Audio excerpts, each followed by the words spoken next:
do 20, I plead the fifths, it sounds guilty. When you do over 100, 111. it's comical. I mean, at that point, you sound like you don't want to tell the truth.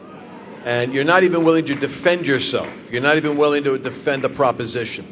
But what I said to Jesse, I said, the question is, when you have received a blanket pardon, it means that you're no longer able to be prosecuted. Therefore, you cannot plead the fifth because you have blanket immunity, which means I'll just talk to you about it. I've already been pardoned because this could be a political football.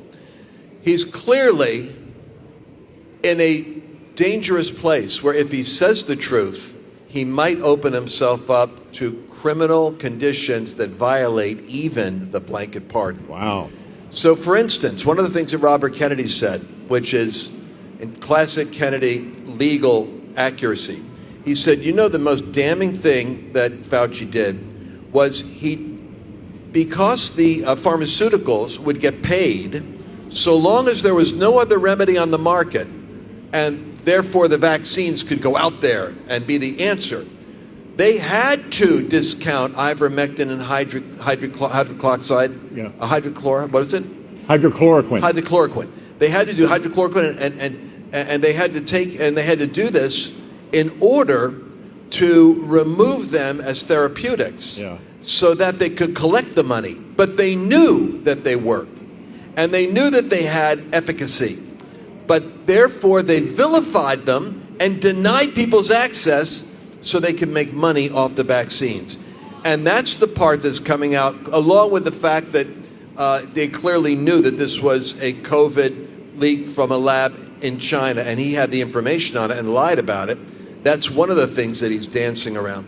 But his staff was getting awards from him, from different agencies, $1 million, and which is illegal. You can't have your staff in the government try to get you money. So he's not out of the woods, and there's, but I think the problem, the bigger problem is Americans are getting an education. We didn't like what happened. We didn't like what happened with the election. We didn't like what happened with January 6th. But there's a meta narrative that the media's control that basically says, well, that stuff's, we're whacked on that. But on this subject, we were right. We were right about questioning the origin of the COVID. We were right about resisting the vaccine, the pandemic of the unvaccinated. We were right about the fact that they insisted on vaccines but let 16 million aliens in that were unvaccinated and did it as a policy. All of that is now coming back up to us. And the problem that we've got, justifiably, is this.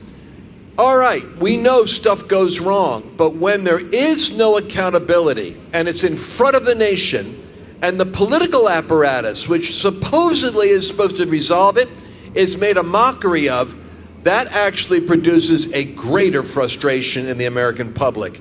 It'd be far better for him to be prosecuted effectively than to have him mock the process and we watch him walk away.